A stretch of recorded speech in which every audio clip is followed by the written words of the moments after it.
So, how do we teach a machine to think? I don't mean just crunching numbers, but to actually, reason about the world. Well, it all comes down to giving it a language. And today, we're going to break down the elegant language that gives AI this power, a system called first order logic. Let's start with a question that, for us, is super simple. How do you tell a computer a universal truth, like all cats are animals?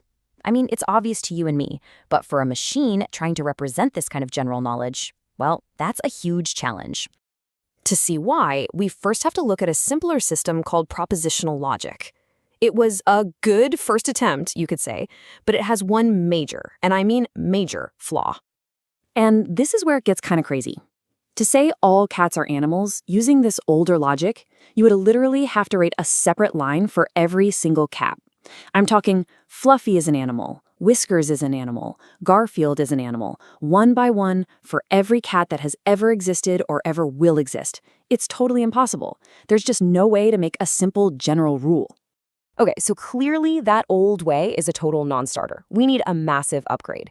And that's where first-order logic, or FOL as we'll call it, comes onto the scene.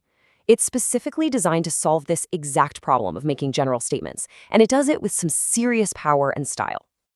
And bam, just look at the difference. All of that impossible mess from before gets boiled down into this one beautiful, logical statement. Now, what it reads is, for all x, if x is a cat, then x is an animal. All of a sudden, we can express a universal rule in a single, clean line. This right here, this is the core power of FOL. So how on earth does this actually work? Well, FOL has its own special grammar, a set of building blocks that lets it describe the world with this amazing precision. Let's break them down right now. First up, we have constants. These are super easy. Just think of them as the proper nouns in our new language. They point to one specific individual object out there in the world, like a person named John, a city like Mumbai, or, hey, even a mythical creature like the Wampus. All right, so if constants are the proper nouns, then variables, yep, you guessed it, they're like the pronouns. They don't point to one specific thing. Instead, they act as a placeholder. Remember that X in our all cats are animals rule? That X was a variable, just a stand-in for any object in the universe we might want to talk about. So we have our nouns and pronouns. What about the verbs, the action words or descriptions? That's where predicates come in.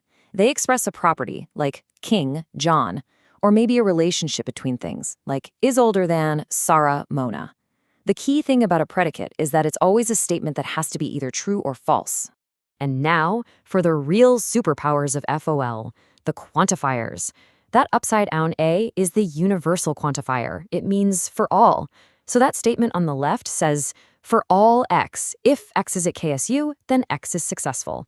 That's a huge, sweeping claim about absolutely everyone. On the other hand, the backwards E is the existential quantifier. It means there exists. The statement on the right says, there exists at least one X who is at KSU and is successful. See the massive difference? One is about everyone, the other is about just one person or maybe more.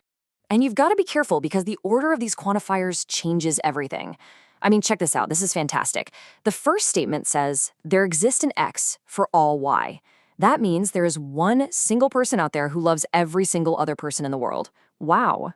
But if we just flip the order to for all Y there exists an X, the meaning does a complete 180. Now it's saying that for everyone in the world, there is someone who loves them. This could be a different person for everybody.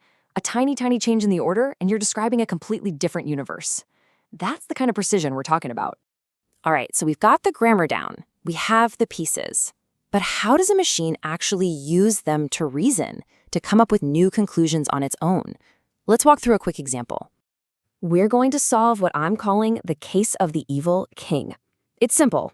We'll give our AI a general rule, a couple of specific facts, and then we're going to watch it make the connection and draw the right conclusion all by itself. Okay, so here's what we're going to feed our AI. First, the rule. For any X out there, if X is a king and X is greedy, then X is evil. A classic rule from pretty much any fantasy story, right? Second, we give it two simple facts. We tell it that John is a king is true, and John is greedy is also true. Now for the magic ingredient. It's a process called unification. This is really the aha moment for the machine.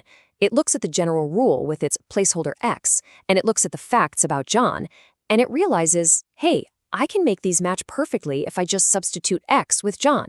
That substitution, X/John, that's the logical spark that connects the big rule to our specific case.